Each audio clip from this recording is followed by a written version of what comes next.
ଜୟ Hind guys. ଆଜି ହେଲା ଆମ ଘରେ ଅଛି ଆଉ ଆମ ଘର ପାଖରେ ଗୋଟେ ଛୋଟ ପିଲାଟେ ଅଛି। ତାକୁ ପଚାରିବା ଆଜି କ'ଣ, ଆଜି ଜାନୁଆରୀ 26 ତାକୁ ପଚାରେ ସେ କ'ଣ ଜାଣିଛି ନାହିଁ କ'ଣ ପଚାରିବା, ତାକୁ ପଚାରିକି ତାକୁ ବୁଝିବା ଆଉ ଦେଖିବା ସେ କ'ଣ କହୁଛି। ଏନ୍ଜୟ କର।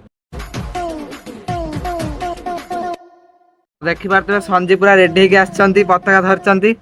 ଆଉ ଆମର ସଞ୍ଜୀବକୁ କିଛି କ୍ୱେଶ୍ଚିନ୍ ପଚାରିବା। ସଞ୍ଜୀବ, ଆଜି ଜାନୁଆରୀ 26, ଆଜି କ'ଣ କରନ୍ତି ଆଜି ଏଇ ଦିନରେ? ଆଉ ତମେ ଆଜି ଅଙ୍ଗନବାଡି ଯାଇନ? କ'ଣ ପାଇଁ? ଟିଉସନ ଯାଉଛ? ଓହୋ, ଅଙ୍ଗନବାଡି କ'ଣ ପାଇଁ ଯାଉନ? ଓହୋ, ଝାଡା ହଉଛି ସେଥିପାଇଁ ଯାଉନ? ଆଜି ଅଙ୍ଗନବାଡି ଗଲେ ତମକୁ ସେଉ ବୁନ୍ଦିଆ ଦେଇଥାନ୍ତେ, ଖାଇଥାନ୍ତ। ଆଜି କ'ଣ?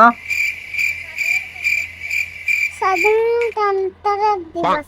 ଜନ ଗଣ ମନ